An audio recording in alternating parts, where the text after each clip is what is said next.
It's opening night for a film with an opening line that many know too well. Got my cell phone out and I texted my wife and I just wrote, "Fired."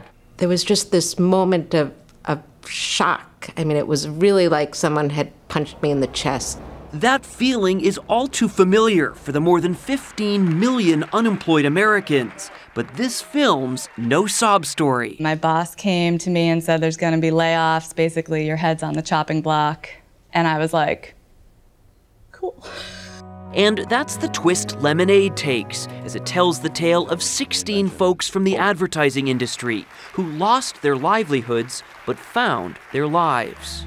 When you get laid off, it's not a pink slip, it's a blank page. It sure was for the film's creator, Eric Prue, an ad exec who knew little about filmmaking but a lot about unemployment.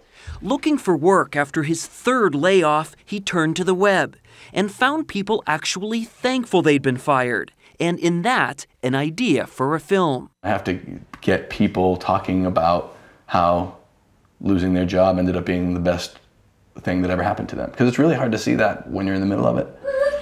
Eric was in the middle of it, right along with his family and a mortgage. Still, it was his wife who convinced him to follow his newfound passion and make this movie, even though it meant draining their savings. Robbing Peter to pay Paul and going debt on top of debt is not something that's easy to crawl out of. There's a reality to losing your job that's quite frightening. Absolutely.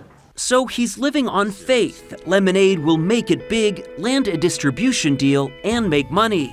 Meanwhile, he and the others in the film just feel lucky, exploring new dreams.